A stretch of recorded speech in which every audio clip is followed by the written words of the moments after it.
चित्रपटाबद्दल सांगायचं झालं तर माझी आणि श्रेयस जाधव जो आपला डिरेक्टर आहे आमच्या फिल्मचा आमचं हे पहिलंच काम आहे खरं तर आम्ही ओळखतो एकमेकांना पण काम कधी केलं नाही सो डंकाचा ट्रेलर बघून तुम्हाला सगळ्यांना कळलंच असेल की डंका ही फिल्म कशावर आहे. आणि माझ्या पात्राबद्दल सांगायचं तर पम्मी हे कॅरेक्टर मी प्ले केले आणि माझ्या ऑपोजिट आहे किरण तारे. तर पम्मी आणि सनीची एक छान अशी लव्ह स्टोरी तुम्हाला बघायला मिळणार आहे. आणि किरण सोबत मी पहिल्यांदाच काम करते. मला काम करायला खूप मजा आली आणि पूर्ण स्टारकास्ट खूप चांगली आहे. खूप छान धमाल केली आपल्या फिल्ममध्ये काम करताना आणि आताही तुम्हाला दिसत अनफॉर्च्युनेटली वारीला गेले नाही पण माझे आजोबा माझे नातेवाईक वारीला जातात आजही जातात.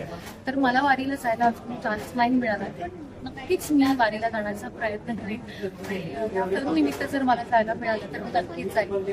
आणि वारकरी यांच्याबद्दल काय बोलतो लहान तोंडी मोठा नसतो कारण वारीला तीन लोक जातात वारीला इतक्या भक्तीने लोक जातात विठ्ठलाची छोटीशी झलक बघायला जातात.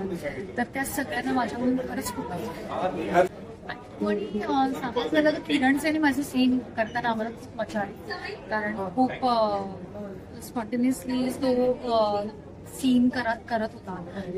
जो डिरेक्टर आहे त्याने कधी आम्हाला कुठल्याही गोष्टीला असं अडवलं नाही हे असंच केलं पाहिजे हा सीन असाच केला पाहिजे जे स्क्रिप्ट मध्ये लिहिलं तसंच केलं पाहिजे. तर असं काही झालेलं नाही आमच्या आवडीने. तर मजा आली खरं तर किरण सोबत काम करताना आणि शरद खूप दणका उडणार आहे. आणि स्टारकास्ट बद्दल मी पहिल्यांदाच सगळ्यांचं काम करते.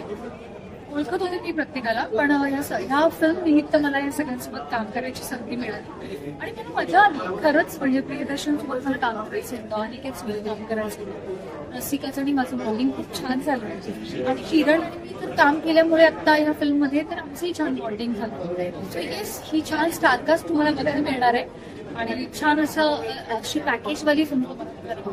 माझं असं प्रेक्षकांना एक म्हणणं आहे की प्लीज ही फिल्म थिएटरमध्ये जाऊन बघा आणि तुम्हाला घेऊन जा कारण ही कुटुंबाची फिल्म आहे. तुम्हाला ती खूप आवडेल बघायला तर तुम्ही थिएटरमध्ये जाऊन बघा आणि प्लीज रिव्ह्यू द्या.